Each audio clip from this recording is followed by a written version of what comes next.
মুহাসসার নামক জায়গায় ঘটে গেছে। নবীজি ওই সময় দুনিয়ায় ছিল? নবী জন্মের 50 দিন অথচ আল্লাহ দিয়েছেন আলাম তারা। তারা মানে চোখ দিয়ে দেখা, আর নাজারা মানে গবেষণা করে দেখা। আল্লাহ নাজারা দিলেও একটা মেনে নিতাম, আল্লাহ তারা দিল কেন? কোরআন শরীফের প্রতিটি শব্দ গবেষণামূলক। আপনি যে শব্দ নিয়ে চেষ্টা করবেন ওইটা দিয়ে আপনি হেদায়েত পেয়ে যাবেন। একটু ভালোভাবে খেয়াল করেন, এখানে অনেক তথ্য লুকিয়ে আছে। আল্লাহ নাজারা না দিয়ে তারা দিল কেন? নবীর জন্ম রাতের বেলা নিজের কাবায় নিজে আগুন লাগিয়ে দোষ দিয়েছে। ওই কাবার মালিক যারা দায়িত্বে আছে, যারা তাদের উপরে, এখানে একটা শিক্ষা বের হবে। এবার বলবো, মন খারাপ করবেন না তো। নিজের কাবা নিজে ভেঙে দোষ দিচ্ছে অন্যজনের। আজ বাংলাদেশে নিজেরা মারামারি করে অন্যের উপরে যারা দোষ দেয়, এই চিন্তাটা সর্বপ্রথম আব্রাহার ব্রেনে এসেছিল। আর যারা এইটা করছেন আপনিও কতদূর গেল চিন্তা করেন। অনেকে মনে করছে হুজুর আমার বাঁশ দিচ্ছে, বাঁশ ছাড়া এখানে আছে কি, দেব কি? নিজে অন্যায় করো আর একটা ভালো মানুষ ঘরে শুয়ে আছে, তার উপরে দোষ চাপিয়ে দাও। তোমার এই চিন্তাটা এসেছে আব্রাহার মাথা থেকে। পরে যদি আল্লাহ জাহান্নামে দেয় তোমারেও দেবে। আজ তো কেউ ধরতে পারে না, নিজে বগুড়াতে ভাঙে শহীদ মিনার, ধরা পড়ে গেলে বলে পাগল মাথা খারাপ। ওরে শয়তান, আগে তো ভালো। যশোরের অভয়নগরে হিন্দুদের বাড়ি ঘরে আগুন লাগানোর সময় বোঝা যায়নি, ধরা পড়ার পর বলছে মাথা খারাপ, পাগল। এটা নিজে অন্যায় করে অন্য দলের উপরে চাপিয়ে যারা দেয়, এই চিন্তাটা কিন্তু সর্বপ্রথম পৃথিবীতে এসেছিল আব্রাহার ব্রেনে। আর যাদের ব্রেনে চিন্তা আসে, ওদের ব্রেনের ভেতরে আব্রাহার ব্রেন যোগ হয়েছে। নাম ধরবো কোরআনে কারিমের দলিল বলছি। এবার আপনি রাগও করতে পারবেন না, কেটে লবণ দেব, সিলাই করে দেবো। আমাইয়াকে সে বেখপে আতান আও ইসমান সুম্মা ইয়ারমি বিহি বারিয়ান ফাকাদ হিতামালা বুহতানা ওয়া ইসমান মুবিনা। সূরা নিসা 5 নাম্বার পারা 15 নাম্বার পৃষ্ঠা 10 নাম্বার লাইনের 112 নাম্বার আয়াতটা তাফসীরে মুনির থেকে বলছে। আরো দলিল দেওয়া লাগবে। আয়াত, পারা, পৃষ্ঠা, লাইন, রুকু, সূরার নাম, তাফসীরের নাম সব বলে দিয়েছে। আল্লাহ পাক বলেন নিজে অন্যায় করে, আর অন্যায়টা যখন সংগঠিত হয়ে যায়, একজন নিরপরাধ ভালো মানুষের উপরে দোষটা চাপিয়ে নিজে সাধু সাজে। এরকম মানুষ যদি জয়পুরহাটে থাকে হাত তোলেন দেখি, হাত তোলেন তো ভাই। আপনি জোর করে হাত তুলে যাচ্ছেন, কারণ আমি এতে হাত তুলে এখনই মার খাবে। নিজে অন্যায় করে অন্যের উপরে দোষ চাপিয়ে নিজে কিন্তু ভালো মানুষ, মানুষ বসে ওরা যে দোষটা করল কে, পরবর্তীতে যখন ধরা পড়ে যায় তখন ক্ষমতা টাকার জন্য বেরিয়ে যায়। আরো জোরে বলেন। আল্লাহর কসম, দুনিয়াতে কেউ যদি অন্যায়ের সূচনা করে আর অন্যায়কে কেউ যদি সাপোর্ট দেয়, ও যতদিন অন্যায়টা দুনিয়ায় টিকে থাকবে, আপনি মারা গেলেও কবরে ওর ফ্ল্যাক্সি লোড হয়ে যেতে থাকবে। কোরআনে কারীম বলেছে হাত্তা ইযা জাআতুহুমুস সাআতু বাগতাতান ক্বালু ইয়া হাসরাতানা আলা মা ফাররাকনা ফিহা। সূরা আনফাল, আনআম 7 নাম্বার পারা 10 নাম্বার পৃষ্ঠা 6-7 নাম্বার লাইনের 30 নাম্বার আয়াতের মাঝের অংশে আছে। হঠাৎ করে যখন তাদের সামনে মরণ চলে আসবে, পেছনের দিকে তাকাবে আর বলবে আল্লাহ এ কি করেছি আমি। হুম ইয়াহমিলুনা আওযারহুম আলা যুহুরিহিম, ওয়া মান এবং হুম মানে তারা, ইয়াহমিলুন হামালা, ইয়াহমাল মানে বহন করা।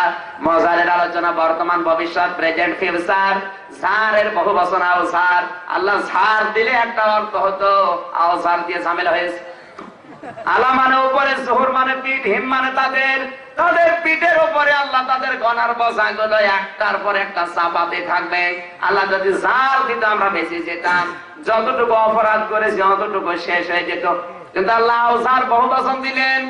কারণটা কি এবার লক্ষ্য করেন।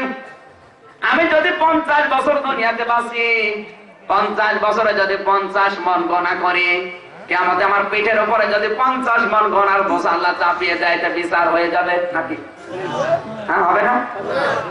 আমি মরার পরে যদি আমি 50 মন গণা করেছিলাম, মরণের পরে যদি আল্লাহ 500 মন গণা চাপিয়ে দেয়, তাহলে তো আল্লাহ বিচারক না? মানে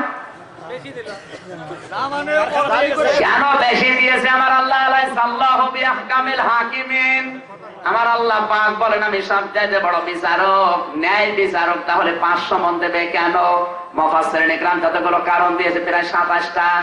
এক নম্বরে কারণে আমি হয়তো মারা গেলাম 50 বছরে 50 মন গোনা করে, এটা আমার অবৈধ সম্পদ, অবৈধ সন্তান, অবৈধ স্ত্রী, অবৈধ দলের লোক, এগুলো তো বসে নেই, এরা 180 মাইল বেগে চালাচ্ছে।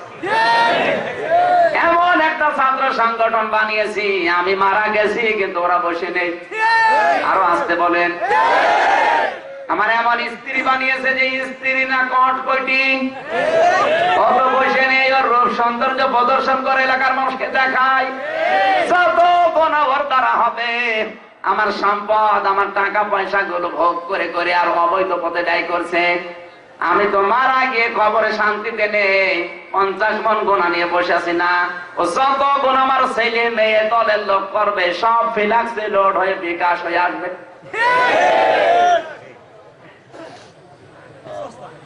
এই জন্য আল্লাহ আওসার দিয়েছেন। একটু নিজের দিকে আয়াতটা মিলান তো, কার জীবনে এমন হচ্ছে? অধিকাংশ মানুষের জীবন আমাদের এরকম। আল্লাহ পাক বলেন ওই সময় ওদের পিঠের উপরে যখন একটার পর একটা গোনার বোঝা চাপাতেই থাকবো, আলা সামা ইয়াসিরুন, ফেরেশতারা দেখে বলবে কত নিকৃষ্ট বোঝা এই লোকটা বহন করে নিয়ে যাচ্ছে। জোরে বলেন নাউজুবিল্লাহ। আমার ভাইরা,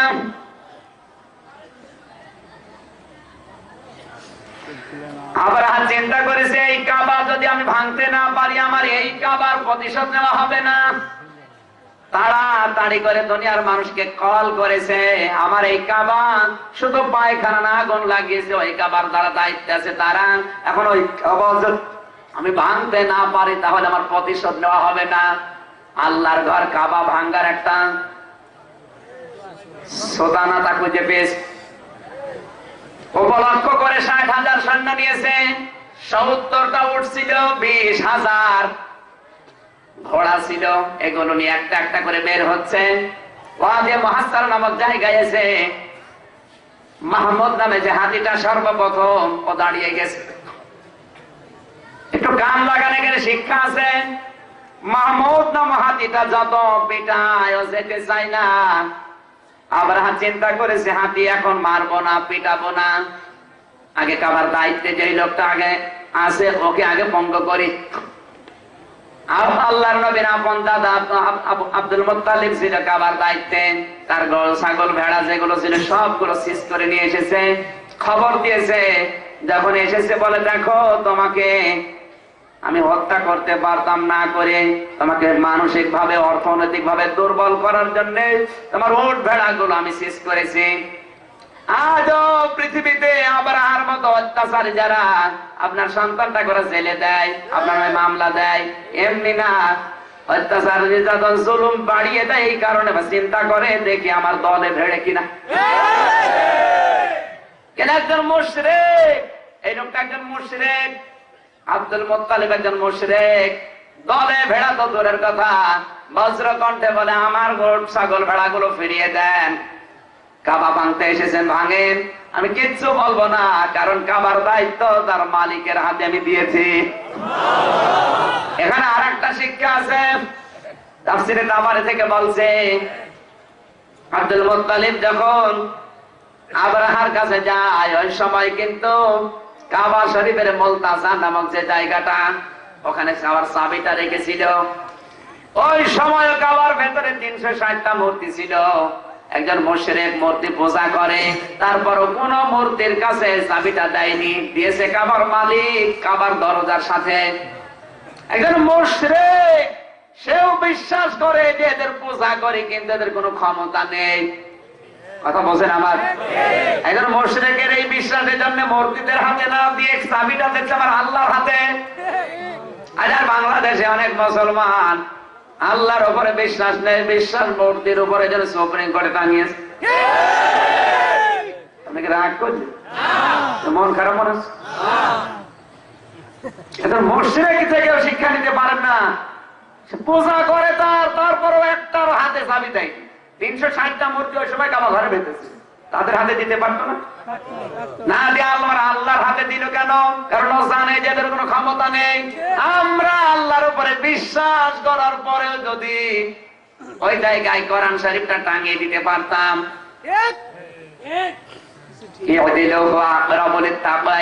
লিখে কোরআনের মতো মক্কা যে গেট আছে এরকম একটা গেট বানিয়ে দিতে পারতাম সুপ্রিম কোর্টে। না দিয়ে আপনি মূর্তি দিয়ে কি বসাতে যাচ্ছেন?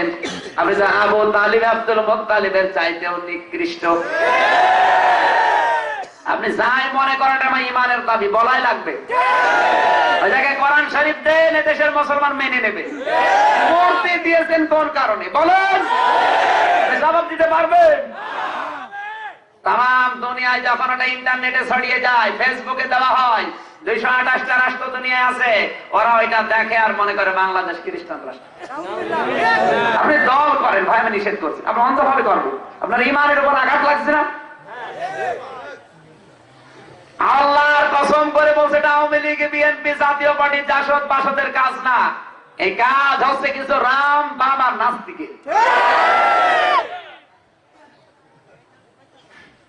মুলতাজাম নামক যে জায়গাটা কাবা শরীফের দেওয়াল থেকে দরজা থেকে হাজরা আসওয়াদ পাথরের এই ফাঁকা জায়গাটা, নবীজি বলেছেন এখানে যে কেউ দাঁড়িয়ে দোয়া করলে তার দোয়া কবুল হয়ে যাবে। আবু জেহেল বদরের ময়দানে যাওয়ার সময় এই কাবার দরজা ধরে দোয়া করেছিল, কাবার মালিক তুমি আসো আমি জানি, মুহাম্মদের বিরুদ্ধে যুদ্ধে যাচ্ছি, সত্যের পক্ষে যারা আছে তাকে বিজয় দিও, ওর দোয়াও কবুল হয়ে যাবে। নবীর দাদা মুশরিক, সে দোয়া করেছে, তার দোয়াও কবুল হয়ে গেছে। ডাক দেবে আব্রাহা, তুমি আমার সম্পদগুলো আমারে ফিরিয়ে দাও। আমি কাবার দেওয়াল ধরে, কাবার মুলতাজাম নামক জায়গা ধরে দোয়া করেছি, এ দোয়া আল্লাহ ফেরত দেবে না। তার ঘর অবশ্যই সে হেফাজত করবে। নিজের উট ভেড়া গুলো, নিজের আত্মীয় স্বজন গুলো নিয়ে মক্কা থেকে 2.5 কিলোমিটার দূরে আশ্রয় নিয়েছে নিরাপদে। মাহমুদ নামক হাতিতেই বসে পড়েছে, পেছনে যারা ছিল 70টা সবাই বসে পড়েছে। হাতিদের নিয়ম হচ্ছে সামনে যে যা করবে পেছনে সবাই তাই করবে। হাতি চাবুক মারে, রক্ত বের হয়, পানি বের হয় চোখ দিয়ে। হাতি বলে রব্বুল আলামিন, জীবন যাবে যৌবন যাবে সব দিয়ে দেব, কিন্তু তোমার কাবা ভাঙতে আমি যাব না। এটা বন্য পশু, সেও কাবার সম্মান বুঝেছে, অথচ বাংলাদেশে যেটা জাতীয় পশু সে কাবাকে গালি দিয়েছে। কথা বলেন।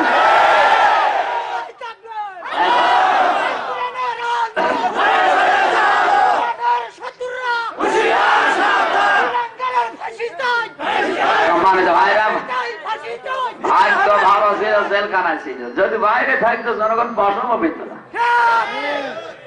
যে কাবার উপর দিয়ে পাখি উড়ে যায় না, 45 দিন ছিলাম, একটা পাখির উপর দিয়ে উড়ে যেতে দেখি না, আর তাকে গালি দিচ্ছে। মুসলমান থাকে কোন কাজে? 96% মুসলমানের দেশে কলিজার উপরে দাঁড়িয়ে কাবা ঘর গালি দেয়, আর আমরা বলি সাহসী সন্তান। আমার শালা বলছে কি রাগ। আমি শয়তানকে যখন পাথর মারতে গেলাম ওই জায়গায়